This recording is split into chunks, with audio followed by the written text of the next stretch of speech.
नमस्कार दोस्तों, स्वागत है आपका एग्जाम बुक चैनल में। दोस्तों 2 दिनों से वीडियो नहीं आ रही थी क्योंकि तबीयत बहुत ज़्यादा ख़राब थी। ठीक है, आप लोग भी बच के रहिए, थोड़ा मौसम भी चेंज हो रहा है और ओमिक्रॉन का भी इफेक्ट है। खैर ओमिक्रॉन वगैरह तो कुछ नहीं हुआ था क्योंकि लास्ट ईयर अप्रैल में मुझे कोविड हो चुका था। तो दूसरी बार चांस थोड़े कम रहते हैं, हो भी सकता है लेकिन कम रहते हैं क्योंकि मैं बाहर बाहर ज़्यादा घूम नहीं रहा हूँ, इसलिए जो है वो नहीं हुआ। लेकिन सर्दी जुकाम, बुखार नहीं था लेकिन सर्दी जुकाम बहुत ही अलग ही लेवल पे पहुँच गया था इस बार। ठीक है, बहुत सारे लोगों को ये था कि मेरी आवाज़ थोड़ी सी बैठ गई थी तो उनको ये लग रहा था कोई और भी आ गया। नहीं, अभी मैं ही हूँ करता धरता इस चैनल का। ठीक है, तो बात करेंगे यूपीएसआई 2021 डीवीपीएसटी के लिए, जो कि सबसे ज़्यादा एक हॉट टॉपिक रहा है। 2020 में 21 में भी रहा है और 2022 में भी, जब तक ये वैकेंसी अपने लास्ट परिणाम तक नहीं आती तब भी रहेगा। बाकी लेखपाल भर्ती के बारे में भी बात करेंगे, रेडियो ऑपरेटर की लिखित परीक्षा के बारे में भी बात करेंगे और यूपी पुलिस कांस्टेबल की लिखित परीक्षा के बारे में भी बात करेंगे। ठीक है, देखिए बात यह है कि दोस्तों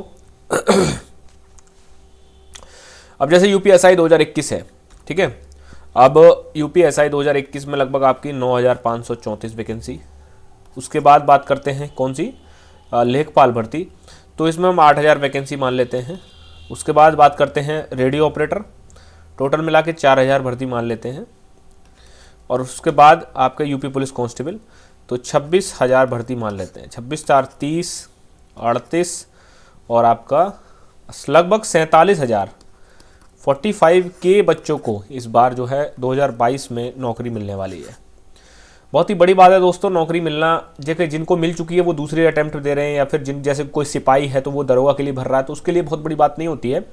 लेकिन जिन लोगों ने अभी तक स्वाद नहीं चखा है सरकारी नौकरी का, उनके लिए काफ़ी बड़ी बात होगी। तो मैं यही कहूँगा 45,000 बच्चों को जो है इस बार नौकरी मिलने वाली है। ग्रेड सी की ही है, लेकिन आपका जो है लगभग 2,000 पेमेंट से लेके और 4,200 पेमेंट तक की नौकरियां आपकी इसमें जो है मिलने वाली है। ठीक है, ये सारी की सारी वैकेंसी आपकी 2022 में कंप्लीट होंगी। गवर्नमेंट चाहो किसी की भी आ जाए, किसी की भी गवर्नमेंट आ जाए, नोटिफिकेशन आपका जारी हो चुका है।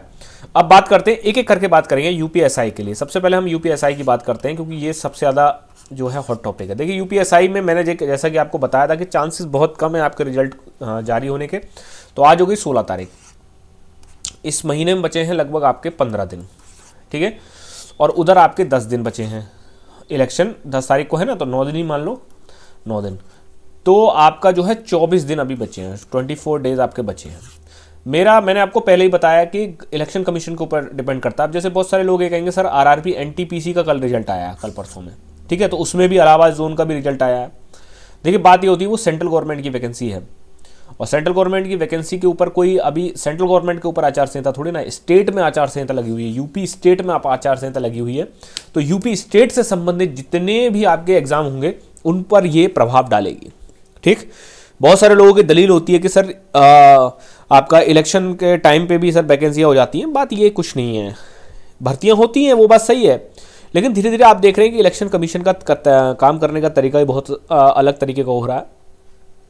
इलेक्शन कमीशन किसी प्रकार से कोई भी ऐसी चीज़ नहीं चाहता कि जिससे कि कल को जो है जैसे वो इलेक्शन की जो आपका मशीन होती है उसको हैक कर लिया। ये पहले होता था, और जब जो विरोध कर रहा होता था वही जीत जाता था तो वो कुछ बोल नहीं पाता था। ठीक है, क्योंकि लोकतंत्र कुछ भी बोलने का अधिकार है, तो लोग कुछ भी बोलते हैं। तो ऐसे ही यहाँ पर है कि इलेक्शन कमीशन नहीं चाहता कि वो किसी भी प्रकार से कोई भी जो है वो करे। तो यूपीएसआई 2021 का भाई मैं तो अपने पर्सनली तरीके से ही कहूँगा, कल को हो सकता है मैं गलत भी हो जाऊँ, ठीक, क्योंकि आप लोग जो है ये चीज़ बहुत देखते हैं। आपने तो ये कहा था, कमेंट में करके चले जाएंगे। अरे भाई ठीक है यार, 10 बार में एक बार अगर हो गया तो क्या गलती हो गई? तुम्हारा रिटन एग्जाम अगर टाइम पे हो गया तो उसमें भी मेरी गलती है क्या? ठीक, तो भाई ये आपका यूपीएसआई 2021 आपका इस महीने रिजल्ट मेरे को आने के बिल्कुल चांसेस नहीं लगते, क्योंकि बड़ी प्रक्रिया, लगभग आपके 15 से 20 दिन तो आपके लग जाएंगे उस डीवीपीएसटी और पीईटी कराने में। तो लगभग आपके 15 से 20 दिन लगेंगे, इसलिए अभी जो है मुझे नहीं लगता कि इसमें जो है कुछ होने वाला है। ठीक है, बाकी अपना भाई रनिंग वनिंग का है तो मैं तो ये कहूँगा शाम को मारिए रनिंग, मौसम भी ठीक रहता है और कोई दिक्कत भी नहीं होती है। ठीक, जिनके बहुत अच्छे स्कोर हैं और जिनके बहुत लो स्कोर हैं वो भी हल्का फुल्का फिटनेस के लिए मारते रहिए। अगर ये इस साल इस महीने नहीं आया आपका रिजल्ट, ठीक है, डीवीपीएसटी या रिटन का रिजल्ट नहीं आया, तो आप इतना सोच के चलना फिर अप्रैल में जाएगा ये, अप्रैल/मई में, क्योंकि मार्च में भी कुछ नहीं हो सकता इसमें, अप्रैल/मई में जाएगा। अब बात करते हैं लेखपाल भर्ती का। अब भाई लेखपाल भर्ती है, जिनके स्कोर कम है, 100 से नीचे जिनके स्कोर हैं वो लेखपाल को जरूर सीरियसली लें। ठीक है, या फिर मैं कहता हूँ 110 तक जिनका स्कोर हो वो भी लें, क्योंकि जो चीज़ क्या है, इसमें बहुत सारे बच्चे पैनिक हो जाएंगे। आप तो कह रहे थे कि इतना जाएगा, आप तो कह रहे थे उतना जाएगा। भाई नॉर्मलाइजेशन का प्रक्रिया है दोस्तों। नॉर्मलाइजेशन में आप देख रहे हो कि यूपीएसआई 2016 में क्या हुआ है, स्थिति कितनी गंभीर हो चुकी है, आप सोच भी नहीं सकते हैं। ठीक, आप कुछ भी किसी भी प्रकार का रिजल्ट बना देंगे, आप उनसे कुछ नहीं कहने का मतलब एक तरीके से सुप्रीम कोर्ट से कुछ ना कहने का अधिकार आपको मिल चुका है। ठीक है, कि आप कुछ नहीं कह सकते अगर आपका रिजल्ट में 120 वाले को उठा के या 80 पे पटक दें आगे, या 90 पटक दें या 95 पटक दें, कोई गारंटी नहीं है और आप कुछ नहीं कर सकते। तो लेखपाल की भर्ती का भाई ये है कि इसका एग्जाम आपका अप्रैल/मई में हो सकता है। ठीक है, जहां तक चांसेस मई के हैं, क्योंकि यूपी SSS इतना भी कोई बढ़िया संस्थान नहीं है, तो मई में चांसेस इसके बनने हैं आपके, क्योंकि ये लगभग 4 तारीख तक तो इनके फॉर्म ही भरवाए जा रहे हैं, वो भी जो भी है। ठीक है, और फॉर्म जिसने नहीं भर दिया है वो फॉर्म जरूर भर दे, ठीक, क्योंकि आगे चल के आपको दिक्कत भी हो सकती है। दूसरा यूपी लेखपाल जो है उसके बारे में एक डिटेल में वीडियो बनाऊंगा, तब आपको उसमें समझा दूंगा मैं चीज़ें कि क्यों ये इस बार का एग्ज़ाम जो है ये स्पेशल है। दूसरा क्यों इसमें जो है आपका जो है 1,20,000 नहीं, बहुत ही कम बच्चे बैठने वाले हैं। ठीक, तो अप्रैल और मई जो है आपका इसमें आपका एग्ज़ाम होना 100% तय है। जहाँ तक चांसेस है मुझे मई में होने का तय है, और उसके बाद इसका रिजल्ट जो है वो लगभग 4 महीने 4 महीने तो लगाएंगे, मतलब इस साल के एंड तक आप भी जो है वो ज्वाइनिंग ले लेंगे। बात करते हैं रेडियो ऑपरेटर की। रेडियो ऑपरेटर, देखिए रेडियो ऑपरेटर में एक चीज़ मैं आपको बताता हूँ। सबसे पहली बात, बीटेक वाले एलिजिबल हैं, और जिन्होंने बीसीए कर रखा है वो भी एलिजिबल हैं, और जिन्होंने कोई 3 साल का डिप्लोमा कर रखा है वो जो स्ट्रीम दे रखी है वो भी एलिजिबल हैं। सिर्फ ये मत सोच के चलना कि बीटेक वाले एलिजिबल नहीं है या बीसीए वाले नहीं है। अभी मैंने आपको बताया कि एक यूपीपीसीएल का जो इंजीनियरिंग का एग्ज़ाम होता है, ठीक है, जूनियर इंजीनियर का, उसमें डिप्लोमा मांगा था, लेकिन सुप्रीम कोर्ट ने कहा कि भाई सीधी सी बात है, डिप्लोमा हमेशा डिग्री से नीचे ही रहता है, तो आप डिग्रीधारियों को क्यों मना कर रहे हैं। तो इसलिए जो है वो आप बीटेक वाले, बीसीए वाले और 3 साल का डिप्लोमा जिन पे आईटीआई वगैरह है वो सब एलिजिबल हैं, सबके सब भर देना, कोई दिक्कत नहीं होने वाली आपको। ऑपरेटर का एग्ज़ाम आपका लगभग मई में या जून में होगा जाके, ऑपरेटर का एग्ज़ाम, क्योंकि नोटिफिकेशन निकाल दिया है ड्यू टू इलेक्शन के कारण नोटिफिकेशन निकाल दिया है, जिससे कि लोगों में उत्साह बना रहे। लेकिन इसका भी एग्ज़ाम आपका जल्दी ही होगा, मई या जून में इसका एग्ज़ाम होना टेंटेटिव है पूरी तरीके से। ठीक, क्योंकि इसके लिए भी जो टेंडर प्रोसेस है वो जा चुकी है, लेकिन उसका नोटिफिकेशन, जैसे कि अभी 26,000 कांस्टेबल का नोटिफिकेशन है वो अभी जारी किया है, लेकिन भर्ती बोर्ड इसको अभी नहीं जारी करेगी क्योंकि इलेक्शन आ चुका है। अब ये जारी करेगी आफ्टर इलेक्शन। तो लेकिन टेंडर प्रोसेस आपका इंटरनली लेवल पे चलता रहेगा इसका। ठीक है, जून से जुलाई भी हो सकता है, इतना ध्यान रखिएगा, क्योंकि इस साल जो है कांस्टेबल की वैकेंसी है इनके लिए इंपॉर्टेंट, भर्ती बोर्ड के लिए, रेडियो ऑपरेटर की है। यूपीएसआई निपट जाएगा, यूपीएसआई का मेजर जो एक सबसे बड़ा जो होता है रिटन एग्जाम वो हो ही चुका है।